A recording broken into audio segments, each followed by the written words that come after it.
welcome to my views and news, another video with new stories from Ethiopia, Eritrea and Uganda as well. Viewers, a Ugandan channel who is number 2 man in Uganda today spoke about Kenya. He said the Ugandan army was capable of taking over Nairobi, Kenya in just 2 weeks. Secondly, Getachew Reda gave an interview to Tigray TV a few hours ago, just an hour ago. And he lashed out at international community in his interview. And he criticized humanitarian organizations in Mekelle as well.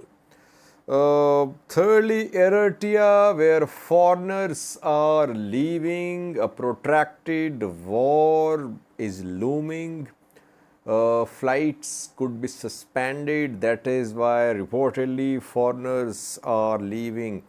And lastly, for 16 days, for the next 16 days, Mike Hammer will be in the Horn of Africa to make the parties to Ethiopian conflict agree to cessation of hostilities. He remained in Ethiopia for around 2 weeks. Then he returned to the US. Now he is back in the Horn of Africa. We have details for you.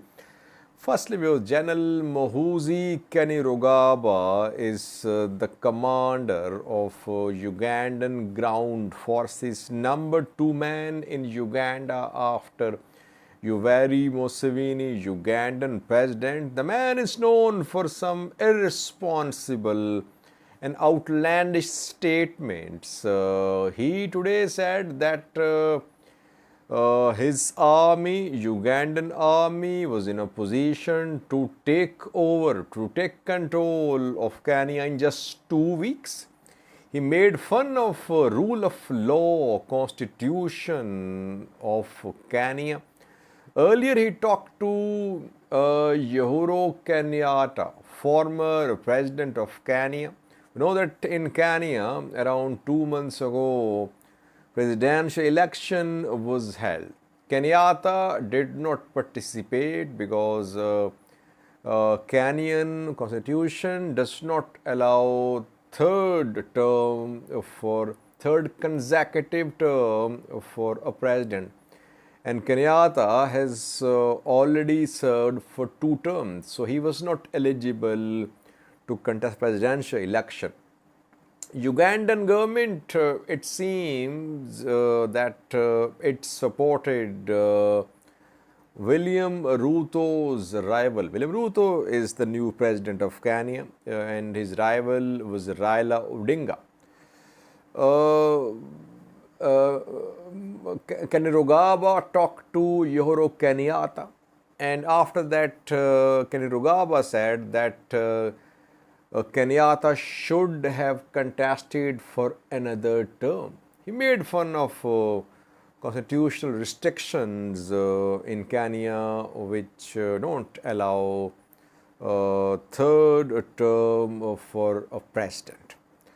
And then he said that his army was in a position to take over, to take control of Kenya in just 2 weeks. He is a general, a serving general. I don't know why he is allowed to speak like that. No general, no politician speaks the way he spoke today. Later he said that he would think about where to settle after capturing Kenya. Around 2 days ago, he said that Tigray was in the hearts of Ugandan people and in his heart too, and it was God's decision, Jesus Christ's decision that Ugandans, that Muhoozi should love Tigrayans. Then he tweeted sharing a picture of King Menelik II saying that he loved all Ethiopians. By the way, when this third phase of Tigray conflict started on the 24th of August, he was in Ethiopia, I think. He was in a meeting on the 24th of August in Addis Ababa with Ethiopian PM Abiy. He was here. Though for months he has been showing his love for Tigrayans. But when the war started in August, third round, he did not say a word for Tigrayans. Now, certainly, once again, his love for Tigrayans is back. At the same time, he spoke in a very surprising manner against Kenyan government, Kenyan constitution, Kenyan rule of law. William Ruto, newly elected president of Kenya, is due to visit Uganda in coming days. It seems that Uganda is not happy with William Ruto's election as the new president of Kenya. Secondly, Getachew Reda was interviewed by Tigray TV just an hour ago, and he lashed out at international community. 20-minute long interview. Around half of this interview was focused on Getachew's condemnation of international community's silence. The international community was not doing enough. He criticized humanitarian organizations in Mekelle as well. I've been reporting that more than 100 workers of humanitarian organizations, WFP and others, they are trapped in Mekelle. Their services not needed in Tigray, but Ethiopian federal government is not arranging any flights for their evacuation from Mekelle. So aid workers are already suffering in Mekelle, and now Tigray government is putting pressure upon them that they should condemn human rights violations in Tigray. Human rights workers, humanitarian workers rather, they are in a difficult position in Ethiopia, especially in Tigray. They have already been made controversial by Ethiopian federal government and to some extent by Tigray regional government as well. But mostly Ethiopian federal government has been accusing the aid workers of backing TPLF. So that is why they are very careful about their reporting. Tigray wants international community, aid organizations to do more to condemn what is happening in Tigray, that genocide of Tigrayans is being committed. There were visible signs of frustration on the part of Getachew with the international community in his today's interview. So frustration is setting in because war is ongoing. International community is not condemning airstrikes on Tigray. It is taking a neutral line in this conflict. Why? Perhaps I see international community wants to remain relevant, because if it started taking sides, if it started condemning Ethiopian federal government, US, EU wouldn't be in a position to play a constructive role to resolve this conflict.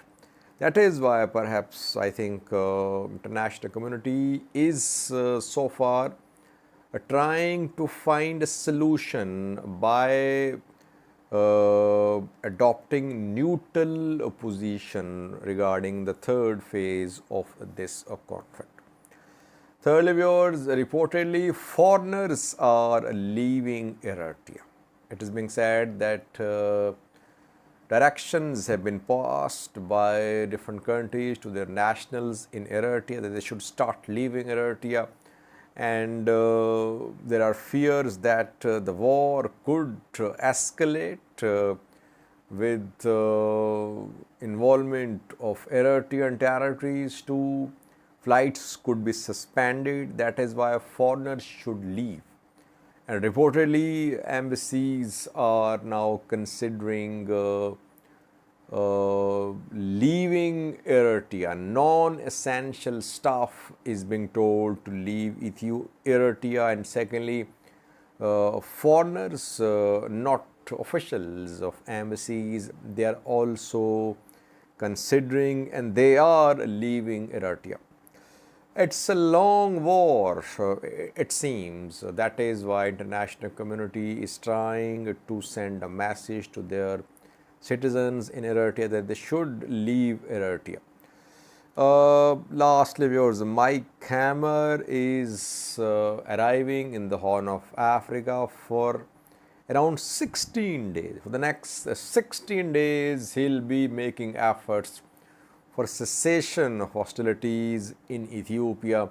He was in Ethiopia for around 2 weeks last month. Then he returned to the US, and now once again he is back in the Horn of Africa. This time he'll visit 3 countries: Kenya, Ethiopia and South Africa.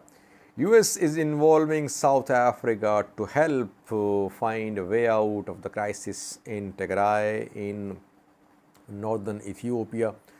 At the end of last month in the US, some meetings were held between US and South African government officials, and their conflict in Ethiopia came under discussions. So US and other players want a broad mediation panel with involvement of African Union and other players from Kenya and South Africa. Kenyatta, Obasanjo, someone from South Africa, was the 3-member panel which was being discussed in some recent meetings involving international communities. So once again, in this Mike Hammer's 16-day long trip, a broad mediation panel will be considered. Last time, Mike Hammer succeeded in bringing the parties to the table. When he arrived in Ethiopia, war had just started, 3rd phase of the war, and somehow he convinced Tigray and Ethiopian representatives to hold talks. Talks were held in Djibouti, talks failed. So once again, he's back in Ethiopia. Let's see, can he deliver this time as well? Can his trip lead to direct talks between Tigray and Ethiopian government representatives? Can he make the parties, can he convince the parties to agree to some sort of cessation of hostilities? That remains to be seen. Thank you for watching.